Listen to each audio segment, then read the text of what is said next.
नमस्कार दोस्तों। अगर आप उत्तर प्रदेश सिपाही दरोगा या किसी अन्य एक दिवसीय परीक्षा की तैयारी कर रहे हैं, तो मेरे साथ जुड़ करके सामान्य हिंदी के प्रश्नों को हल करके परीक्षा में अधिकतम अंक प्राप्त कर सकते हैं।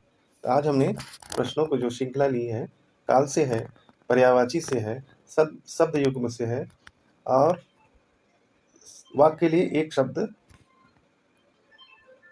लिए हैं। तो आइए प्रश्नों को हम लोग हल करते हैं। पहला प्रश्न है, रमेश कल आया, वाक्य में काल है। रमेश कल आया और वाक्य में काल है। तो आपसे यहाँ काल पूछ रहा है, तो यहाँ रमेश कल आया, वाक्य में काल है।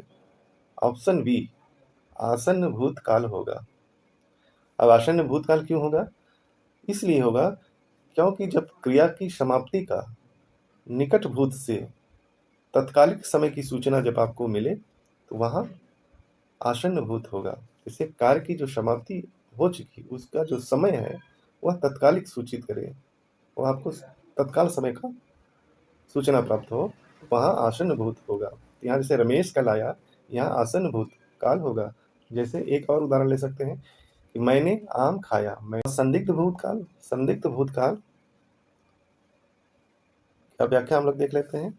तो संदिग्ध भूतकाल, जब भूतकाल में जो कार्य पूर्ण हुआ है मगर उसका सही समय पता ना हो, यानी पूर्ण तो हुआ या नहीं हुआ है, समय का तो पता चले लेकिन कब पूरा हुआ काम यह हमको सूचना नहीं प्राप्त हो। इसका उदाहरण हम लोग देते हैं, तुमने गाया होगा, तुमने गाया होगा।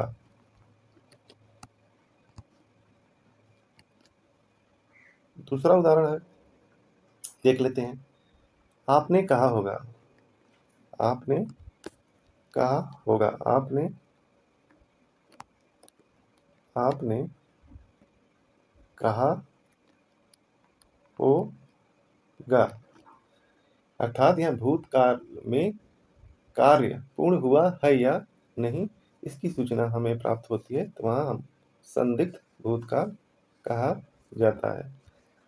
और फिर आपका सामान्य भविष्यकाल, सामान्य भविष्यकाल में कार्य होने की संभावना, कार्य होने की संभावना हमको सूचना प्राप्त होती है।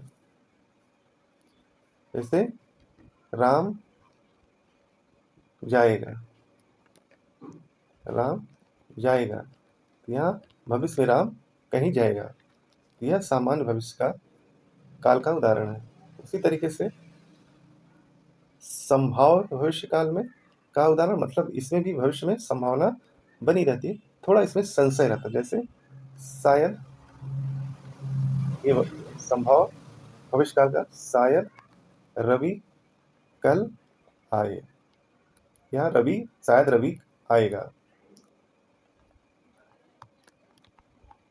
कल आएगा।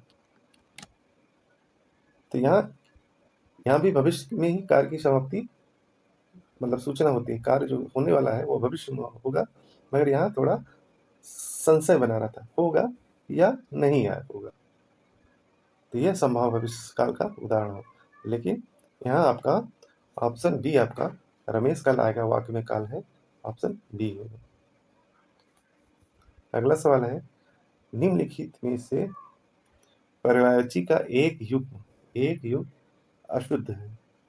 तो यहाँ आपका ऑप्शन बी, आकाश गंगा का पर्यायवाची शब्द भागीरथी, सुरसुरी, देवसर, त्रिफगा और देवनदी, ये जो पर्यायवाची दिया गया है वह गंगा का। बाकी ए सी डी सही है, ऑप्शन बी आपका अशुद्ध है। कौन सा शब्द युग्म अर्थभेद सही नहीं है? अर्थभेद सही नहीं है, तो यहाँ ऑप्शन डी आपका अर्थभेद सही नहीं, क्योंकि द्रव का रस होगा और द्रव्य का ध्वंस, जो एक क्रम उलट गया है, इस वजह से ऑप्शन डी आपका सही नहीं है। बाकी शेष सब ऑप्शन सही है, तो यहाँ ऑप्शन डी जो है सही। निम्नलिखित युग्मों में से एक सही नहीं है, एक सही नहीं चयन करना है। तो यहाँ आपका ऑप्शन सी जो है सही नहीं है, क्योंकि स्वर्ग का शाब्दिक अर्थ हुआ तीसरा लोक और सर्ग का शाब्दिक अर्थ हुआ अध्याय, जो क्रम से सही नहीं है। इसलिए ऑप्शन सी जो है सही नहीं है, बाकी से सभी सही है। जिसकी ग्रीवा अगला सवाल है, जिसकी ग्रीवा सुंदर हो के लिए एक शब्द। तो जिसकी ग्रीवा सुंदर हो उसके लिए एक शब्द है सुग्रीव। जिसकी ग्रीवा सुंदर हो उसके लिए एक शब्द है सुग्रीव। ऑप्शन जो है बी आपका सही है। तो अगर यह वीडियो आप लोगों को पसंद हो तो लाइक, सब्सक्राइब एंड शेयर अवश्य करें, और वीडियो देखने के लिए धन्यवाद।